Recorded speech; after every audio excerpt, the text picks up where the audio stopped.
Hello नमस्कार दोस्तों, स्वागत है आप सभी का। दोस्तों इस वीडियो में मैथ्स के कुछ महत्वपूर्ण प्रश्नों को सॉल्व करने वाले हैं जो आपके एसएससी जीडी और दिल्ली पुलिस के एग्ज़ाम में पूछे गए क्वेश्चन है। तो ये आपके किसी भी एग्ज़ाम के लिए दोस्तों यूपी पुलिस के लिए भी बहुत ही महत्वपूर्ण होगा।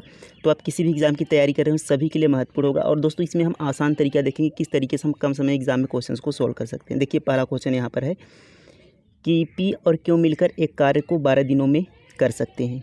पी अकेला उसी कार्य को 36 दिन में कर सकता है, तो क्यों अकेला उसी कार्य का 2/3 हिस्सा कितने दिन में करेगा। तो ये हमसे क्वेश्चन है कि क्यों अकेला जो टोटल कार्य है उसका 2/3 भाग कितने दिनों में करेगा। तो देखिए पी और क्यों कितना समय ले रहे हैं, तो पी और क्यों ये दोनों दोस्तों मिलकर 12 दिन का समय ले रहे हैं। अब उसी तरीके से पी अकेला यहाँ पर 36 दिन का समय ले रहा है। तो यहाँ पर देखिए कि पी और क्यू दोनों मिलकर 12 दिन का समय लगेगा, लेकिन पी अकेला 36 दिन का समय ले रहा है। तो अब हमें निकालना क्या होगा, अब हमें ये मालूम करना होगा कि इनकी क्षमता कितनी है। तो उस हिसाब से हम बताएंगे कि पी की क्षमता कितनी है और उस हिसाब से बताएंगे कि पी कितने दिन में अकेला काम करेगा। तो क्षमता निकालने के लिए हम क्या करेंगे, सबसे पहले हमें टोटल समय निकालना हो यानी टोटल कार्य निकालना होगा। तो टोटल कार्य कितना है फिर उसके बाद उसकी क्षमता निकालेंगे। तो देखिए यहाँ पर 12 और 36 का क्या लेंगे, हम लसाअ लेंगे। लसाअ क्या है दोस्तों, एलसीएम। तो एलसीएम कैसे निकालेंगे कि सबसे देखिए बड़ी संख्या जिसमें दोनों का भाग चला जाए। तो सबसे बड़ी संख्या क्या होगी, यानी सबसे छोटी संख्या। तो यहाँ पर देखिए 36 सबसे छोटी संख्या जिसमें दोनों का भाग चला जाए। तो 36 हमारी सबसे छोटी संख्या होगी जिसमें देखिए दोनों का भाग जाएगा। 12 तियाँ 36 हो जाएगा और 36 से कम 36 हो जाएगा। तो यही सबसे छोटी संख्या होगी 36 जिसमें दोनों का भाग जाएगा, नहीं तो इससे बड़ी संख्याएँ होंगी। देखिए अब यहाँ पर 3 आ गया और 1, ये जितनी बार में भाग गया वो इनकी क्षमता आ गई। देखिए पी और क्यों दोनों की क्षमता कितनी आ गई, यहाँ पर 3 आ गई। और पी की अकेले क्षमता कितनी आ गई, 1 आ गई। यानी पी अकेला एक दिन में एक कार्य करेगा और दोनों मिलकर एक दिन में 3 काम करेंगे। तो इससे देखिए हमें एक चीज़ यहाँ पर मिलता है कि पी और क्यों दोनों मिलकर 3 काम करेंगे एक दिन में, लेकिन पी अकेला एक काम करेगा।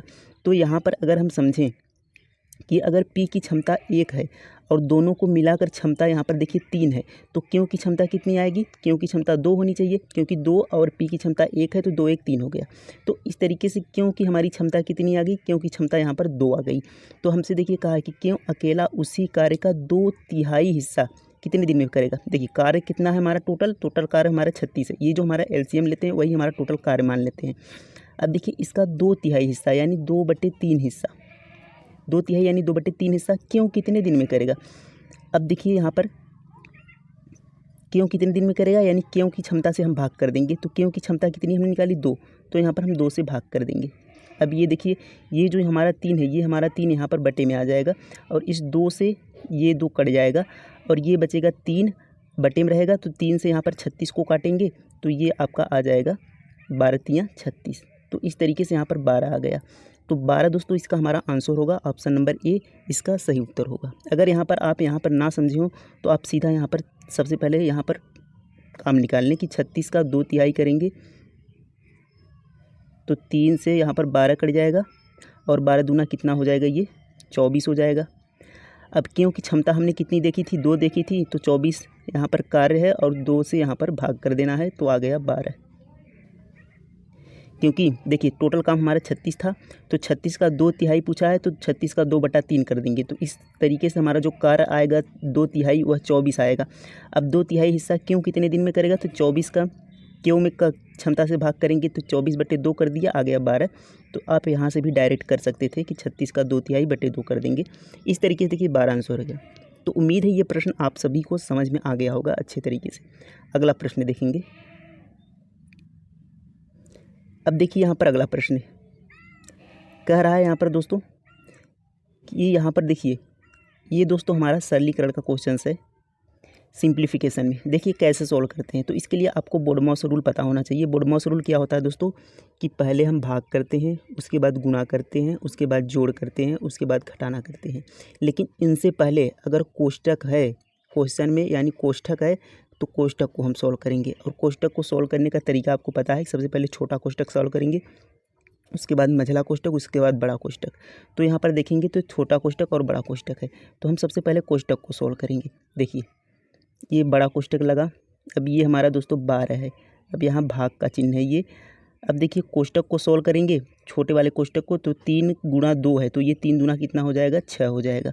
अब देखिए बड़ा कोष्टक बंद हो गया। अब यहाँ पर भाग है तो भाग लगा लेते हैं। बड़ा कोष्टक है तो बड़ा कोष्टक 24, देखिए भाग का चिन्ह है तो भाग कर लेते हैं।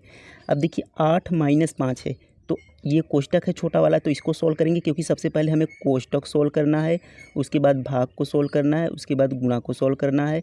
अगर कोष्टक में प्लस वाला है तो प्लस को सोल्व करना है, माइनस है तो माइनस को सोल्व करना है। इस तरीके से हमें क्रम में सोल्व करना है। तो यहाँ पर हमने छोटे कोष्टक को देखा तो 8 - 5 है यहाँ पर, तो 8 में से 5 जाएगा तो 3 आ जाएगा और कोष्टक हट जाएगा। तो इस तरीके से ये हमारा छोटा कोष्टक सॉल्व हो गया। अब देखिए यहाँ पर हम बड़े कोष्टक को सॉल्व करते हैं क्योंकि हमें सबसे पहले कोष्टक को सॉल्व करना है। तो बड़े कोष्टक में देखिए 12 भाग 6 है, तो 12 में 6 का भाग करेंगे तो 6 दूना 12 आ जाएगा, यानी 2 आ गया। अब देखिए यहाँ पे भाग है तो भाग का चिन्ह लगा देंगे ये वाला। अब देखिए यहाँ पर आगे क्या है, 24 भाग 3 है, तो 24 में हम 3 का भाग करेंगे, 3 × 8 = 24 आ जाएगा। कितना आ जाएगा दोस्तों, 3 × 8 = 24, 3 × 8 = 24।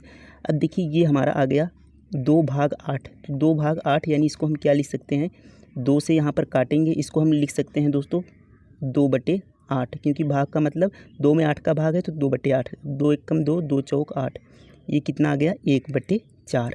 तो इस तरीके से हमारा दोस्तों 1/4 यहाँ पर आंसर होगा इसका। तो 1/4 किस ऑप्शन में है, ऑप्शन नंबर ए यहाँ पर आपका सही उत्तर हो जाता है। तो इस तरीके से आपको बोर्डमास नियम से सॉल्व करना है। ये नहीं कि आपने जहाँ से देखा वहाँ से शुरू से सॉल्व करना शुरू कर दिया, आपका आंसर गलत हो जाएगा। इस तरीके से आपको सॉल्व करना है। चलिए अगला प्रश्न देखते हैं। अब देखिए अगला प्रश्न है कि दो संख्याओं के बीच का अंतर 1300 है। यदि एक संख्या का 8% दूसरी संख्या का 10% है तो दोनों संख्याओं का योग कितना होगा। इस तरीके से हमसे प्रश्न पूछा है। तो यहाँ पर देखिए जो कहा है कि यदि एक संख्या का 8% दूसरी संख्या का 10% है, तो यही हमारा इंपॉर्टेंट यहाँ पर लाइन है, तो इसको हमें लिखना है। देखिए एक संख्या का 8%, हमने माना वह संख्या x है। आपका आसान तरीका है कि x का 8% यानी 8/% हटाएंगे बटे 100, तो x का 8% पहली संख्या का बराबर है दूसरी संख्या के। दूसरी संख्या हमने मान ली y है, या आप a भी मान सकते हैं, आप कुछ भी मान सकते हैं, पहली दूसरी संख्या आपकी अलग अलग होनी चाहिए। देखिए दूसरी संख्या के 10% के बराबर है, यानी 10/% हटाएंगे बटे 100। तो इस तरीके से अब देखिए यहाँ से हम x और y का यहाँ पर अनुपात निकाल लेंगे। इसका मान देखिए ये 100 से ये 100 कट जाएगा, और 2 चौके 8 और 2 पंजे 10। अब देखिए जो x के बराबर में 5 है, y के बराबर में यहाँ पर 4 है, तो x के बटे y निकालेंगे। तो x के बराबर में देखिए यहाँ पर 5 है और y के बराबर में 4 है, तो x के यहाँ पर ऊपर आ जाएगा 5। x के बराबर में 5 है तो यहाँ पर ऊपर 5, और y के बराबर 4 है तो y के बराबर यहाँ पर 4 आ जाएगा। अब देखिए यहाँ पर हमारा इनका अनुपात आ गया। अब देखिए आगे हमसे कहा है कि दोनों संख्याओं का योग बताना है, लेकिन देखिए कहा है दोनों के बीच का अंतर 1300 है, तो इनके बीच का अंतर देखेंगे तो इनके बीच का अंतर कितना है, एक 5 है एक 4 है, तो बीच का अंतर कितना है, 1 हो गया। अब ये 1 नहीं दिया है, आपका 1300 दिया है, यही आपका 1 का मान कितना दिया है, 1300 दिया है। अब देखिए हमसे पूछा है कि दोनों संख्याओं का योग कितना है, तो दोनों संख्याएँ कितनी है, 5 और 4 है, तो 5 और 4 को जोड़ेंगे तो ये कितना हो जाएंगे, 9 हो जाएंगी। दोनों संख्याओं को यहाँ पर जोड़ेंगे तो 9 हो जाएंगी। तो 1 का वैल्यू यहाँ पर 1300 है, तो 9 का वैल्यू आपको निकालना है, 9 का मान, तो 1300 से क्या करेंगे, गुणा कर देंगे। तो इस तरीके से देखिए यहाँ पर 13 × 9 कितना हो जाएगा, 13 × 9 = 117 हो जाएगा। तो 117 और यहाँ पर 00। तो इस तरीके से देखिए ये आपका आंसर बनेगा कि 11700। तो 11700 किस में है, ऑप्शन नंबर बी में दोस्तों, ये आपका सही उत्तर हो जाएगा। तो इस तरीके से यहाँ पर प्रश्न को सॉल्व करना था। चलिए अगला प्रश्न देखते हैं। अब देखिए अगला प्रश्न है कि यदि P का आय 40% क्योंकि आय के 75% के बराबर है, तो क्योंकि आय P की आय का कितना प्रतिशत है। देखिए बिल्कुल वही क्वेश्चन है, उसी तरीके से यहाँ भी दिया है कि क्योंकि आय के 75% के बराबर है P की आय का 40%, तो वही अनुपात निकालेंगे उसी तरीके से, और उसी तरीके से देखिए प्रतिशत निकालें। कैसे देखते हैं, देखिए P के आय का 40%, तो P का आय कितना है, 40%, मतलब 40/% को हटाएंगे 100 कर लेंगे, या फिर आप सीधा यहाँ पर कर लीजिए, 100 का यहाँ पर कोई मतलब नहीं है। देखिए किस तरीके से कि P के आय का कितना 40%, तो यहाँ पर 40 और प्रतिशत दोनों आप लगा सकते हैं, प्रतिशत के बटे 100 भी कर सकते हैं, लेकिन वो आपका लास्ट में वहाँ पर कट जाता है। तो और क्यों के आय का, देखिए क्यों के आय का 75% के बराबर है, तो क्यों के आय का 75% के बराबर है। अब देखिए दोनों में प्रतिशत है तो ये दोनों में प्रतिशत आपका कट जाएगा, या आप बटे 100 करते तो भी वो कट जाता। अब देखिए यहाँ पर काट लेते हैं, तो 5 अठे कितना हो जाएगा 40, और यहाँ पर 15 पची कितना हो जाएगा 75, यानी ये 8 बार में, ये 15 बार में कटा। तो मैंने अभी बताया कि दोनों का अनुपात निकालने के लिए क्या करेंगे, P बटे Q, तो जिसके बराबर में जो है वो संख्या लिख लेंगे। देखिए P के बराबर में यहाँ पर 15 है, और यहाँ पर Q के बराबर में क्या है 8 है। तो P के बराबर में 15 है तो P के सामने 15, और Q के बराबर 8 है तो Q के सामने यहाँ पर 8 लिख लेंगे। तो 15 बटे 8 ये आपका आ गया। अब देखिए आगे कहा है P की आय, देखिए Q की आय P की आय का कितना प्रतिशत है, तो Q की आय यहाँ पर कितनी है 8 है, P की आय कितनी है यहाँ पर 15 है, तो 8 15 का कितना प्रतिशत है ये हमसे पूछा है। तो ऐसे प्रतिशत निकालने के लिए देखिए 8 किसका कितना प्रतिशत है 15 का, तो 15 को हम क्या रखेंगे नीचे रखेंगे, बटे में रखेंगे, प्रतिशत निकालने के लिए गुणा 100 कर देंगे।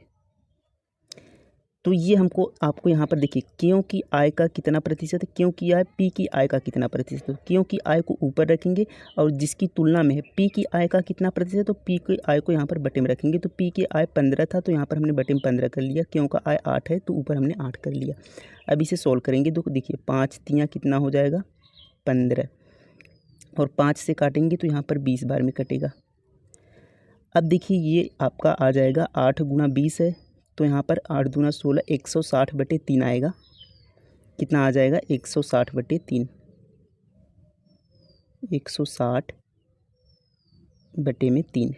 तो इसको सॉल्व करेंगे तो देखिए 3 बचे 15, हासिल 1 बचेगा, और यहाँ पर 10 हो जाएगा, और 3 तियाँ 9, यानी 53.33 यहाँ पर आएगा सॉल्व करने पर। तो 53.33 किस ऑप्शन में है दोस्तों, यहाँ पर ऑप्शन नंबर बी में। तो ये आपका उत्तर हो जाएगा। तो इस तरीके से यहाँ पर आपको सोल्व करना था। उम्मीद है ये प्रश्न भी समझ में आ गया होगा। अगला प्रश्न देखते हैं।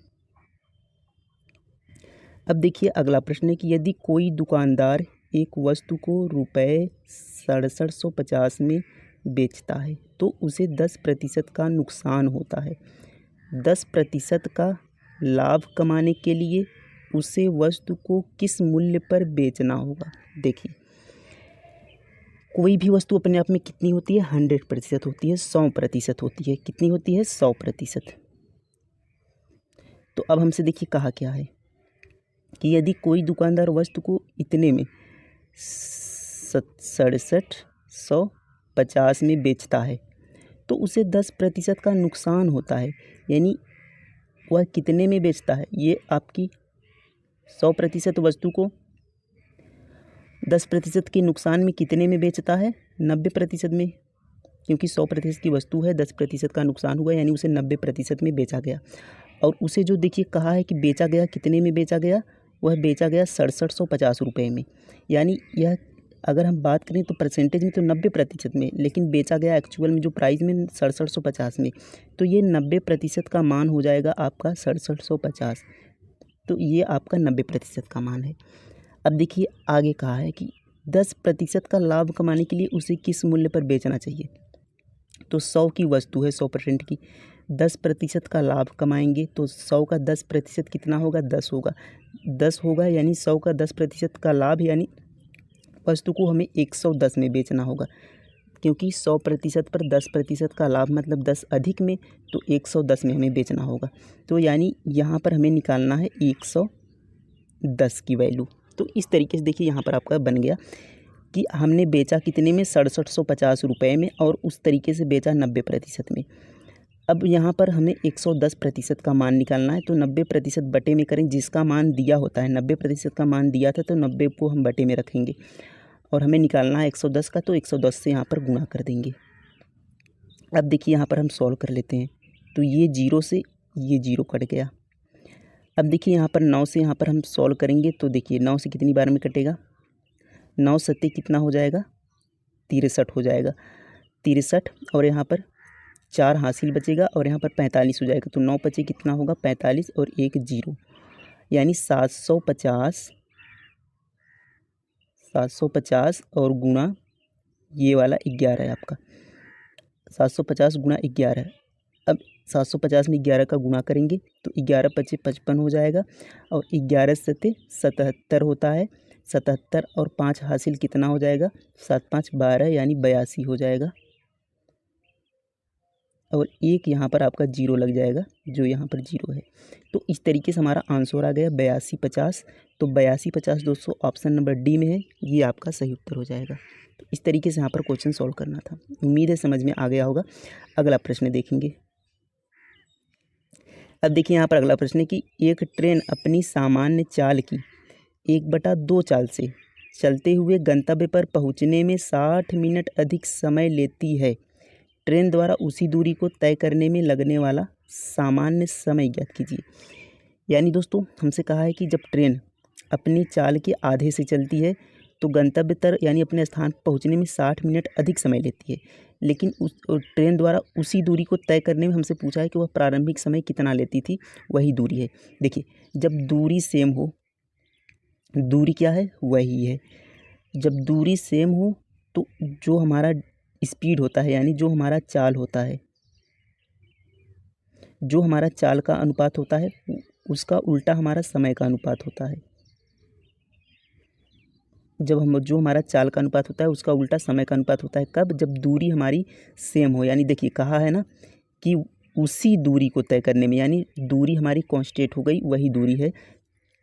अब देखिए चाल का अनुपात कितना हो जाएगा कि एक ट्रेन अपनी सामान्य चाल की 1/2 चाल से, यानी पहले 2 चाल से चलता था लेकिन अब कितने चाल से चल रहा है, अब 1 चाल से चल रहा है। तो हमारा जो बटे में होता है, देखिए 1/2 है तो 1 बटे यहाँ पर 2 है, तो 2 जो है ये बटे में, ये हमारी वास्तविक संख्या होती है, यानी पहले जो होता है, और जो घटता बढ़ता है वह ऊपर होता है। इस तरीके से देखिए हमसे कहा है कि 1/2 चाल से, यानी 2 में से 1 चाल से इस तरीके से चलता था। अब देखिए यहाँ पर हम रेशियो बना लेते हैं। तो पहले की जो चाल थी वह 2 थी और अब जो चाल है वह 1 है। 1 की चाल से चल रहा है तो 60 मिनट लेट हो जा रहा है, इस तरीके से। अब देखिए ये हमारा चाल का अनुपात है। अब मैंने बताया कि डिस्टेंस कांस्टेंट है, यानी दूरी कांस्टेंट है, तो चाल का जो उल्टा हो जाएगा समय का अनुपात। तो 2:1 है तो ये हो जाएगा 1:2, उल्टा हो गया।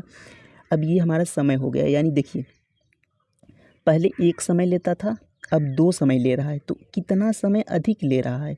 तो यही देखिए यहाँ पर 1 समय अधिक ले रहा है, क्योंकि पहले 1 लेता था अब 2 ले रहा है, यानी 1 अधिक ले रहा है। तो यही जो 1 है अधिक, ये किसके बराबर हो जाएगा। यहाँ पर देखिए कहा है ना 60 मिनट अधिक समय लेती है, तो यही आपका 1 मिनट यहाँ पर 60 मिनट के बराबर हो जाएगा। यही 1 का मान 60 मिनट के बराबर हो जाएगा। तो देखिए अब हमसे कहा है कि लगने वाला वास्तविक सामान्य समय ज्ञात कीजिए, यानी जो पहले वाला सामान्य समय था। अब ये देखिए जो 1 था ये आपका सामान्य समय था और ये जो 2 था ये आपका बाद वाला समय था, क्योंकि तभी देखिए 1 अधिक समय ले रहा था, जो कि 60 मिनट अधिक समय ले रहा था। तो 1 का मान यहाँ पर 60 है, तो यहाँ पर भी 1 है, तो 1 का मान यहाँ पर कितना हो जाएगा, यहाँ पर भी 1 का मान क्या होगा, 60 होगा।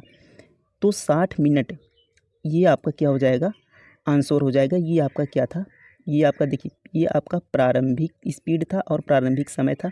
ये आपका बाद का स्पीड था और बाद का यहाँ पर नीचे समय था। तो इस तरीके से देखिए हमारा 60 क्या हो जाएगा, आंसर हो जाएगा। तो 60 आंसर हो गया। 60 का मतलब दोस्तों यहाँ पर देखिए 1 घंटा दिया है, तो 60 मिनट का मतलब 1 घंटा ही होता है। तो ऑप्शन नंबर बी आपका यहाँ पर सही उत्तर हो जाएगा। अगर यहीं आपसे पूछता कि बाद का जो समय है, तो यहाँ पर आप 2 में गुणा करते 60 का, 60 दूना 120 मिनट हो जाता है, यानी 120 मिनट ले रहा है, जो कि 60 मिनट अधिक ले रहा है पहले वाले समय से। तो इस तरीके से दोस्तों इन प्रश्नों को आपको सॉल्व करना था। तो उम्मीद है आपको सारे प्रश्न बिल्कुल अच्छे तरीके से समझ में आ गए होंगे। तो वीडियो कैसा लगा दोस्तों कमेंट में ज़रूर बताइएगा। क्वेश्चन कैसे लगे आपको ये कमेंट में ज़रूर लिखिएगा।